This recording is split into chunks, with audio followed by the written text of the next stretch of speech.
What's up guys? This is Dan. Welcome back to my YouTube channel. For today's video, meron ako ituturong ways para mawala yung lag sa paglalaro nyo ng PUBG Mobile Lite. So kung interesado ko sa video na ito, panoorin mo ito.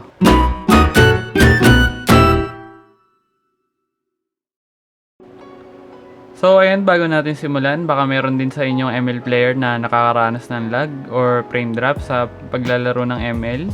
So meron din tayong video about dyan.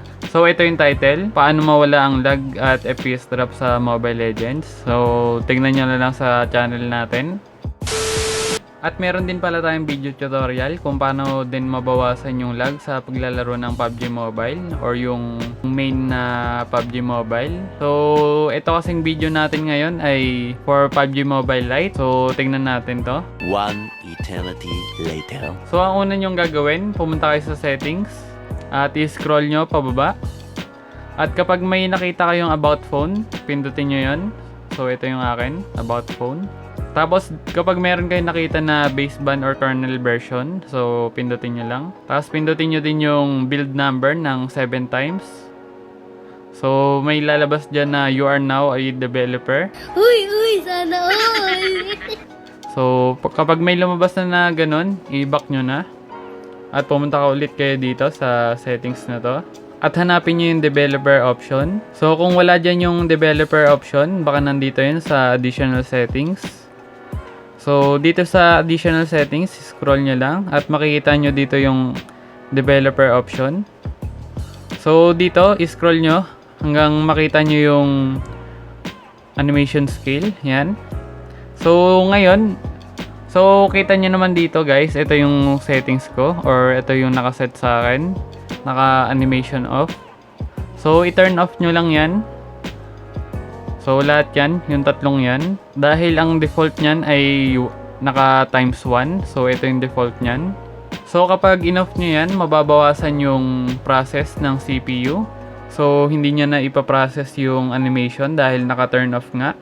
So katulad nyan, try natin i-home. Pindutin natin yung home. Diba? Mabilis lang guys. Ang sunod naman na gagawin natin ay mag-download ng GFX tool. So ako nakapag-download na. So i-search nyo lang dito sa Play Store, GFX tool. So yan, GFX tool. So ito yung ida-download nyo. Ganito yung itsura nya sa Play Store. So yan, back na natin at i-close. So ngayon naman, buksan natin yung dinownload natin na GFX tool. So ito yung akin.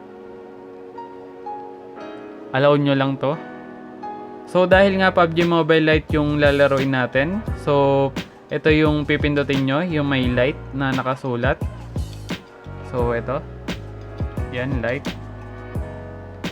So pindutin nyo yan. So ngayon dito, meron kayong makikita mga settings. So isa-isay natin. Sa resolution, default nyo lang. Tapos itong graphics ay smooth. At dito nga pala sa resolution, pwede nyong babaan kung gusto nyo para mas lalong smooth yung FPS or mas maganda yung takbo ng FPS nya. Tapos sa FPS naman, FPS limit. So 60 lang natin. Tapos sa anti-aliasing, yan, disable lang. Dito, low lang. So yan. I-low nyo lang tong ibang effects or settings. So yan, low. Para hindi tayo mag-lag. So dito naman, pwede nyong pindutin tong OpenGL.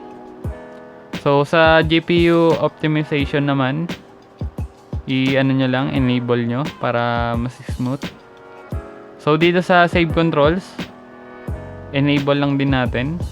So ayun lang guys. Tapos ngayon, accept na natin. So yan, may ads ulit. So ngayon, run game na natin. So ganun lang kadali guys. So ngayon, mababa na yung chance na mag-lag yung PUBG Mobile Lite natin. So smooth na yan, panigurado. So maglalagay siguro ako ng sample gameplay dito. So ayan. A few minutes later. So ayun guys, nakapag-login na tayo. So dito sa game, pindutin nyo lang yung settings. So, check natin yung graphics. So, ayan guys, i-medium nyo lang yung frame rate nyo para paniguradong hindi siya mag-frame drop. So, yan. Smooth lang. So, try ko maglaro guys. Ilagay ko na lang yung clips.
Let's go!